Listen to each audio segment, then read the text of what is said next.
இவ்வளவு கடனை வாங்கிட்டு இன்றைக்கு பேசிட்டு இருக்கார் ஸ்டாலின். சரி, கடன் வாங்குறீங்க, திட்டத்தை கொண்டாந்தீங்களா? இல்ல. கடன் ஒரு பக்கம் வாங்குறீங்க, திட்டம் எதுவல்ல.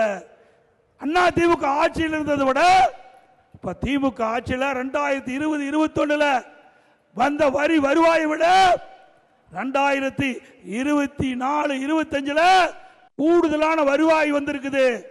அப்போ 1,36,000 கோடி அண்ணா திமுக ஆட்சி விட திமுக ஆட்சியில கூடுதலா வருமானம் வந்திருக்குது. இன்றைக்கு கூடுதலா வருமானம் வந்தாச்சு. அதிக கடன் வாங்கிட்டீங்க, திட்டம் எங்கும் இல்ல. இதெல்லாம் எங்க போச்சு?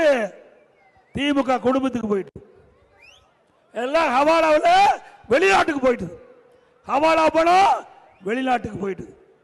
திரு ஸ்டாலின் அவர்களே, மீண்டும் மக்களுடைய ஆதரவோடு அண்ணா திமுக ஆட்சி மலரும். வெளிநாட்டுக்கு சென்ற ஹவாலா பணத்தை பறிமுதல் செய்து மக்களுக்காக திட்டங்களை கொண்டு வருவோம்.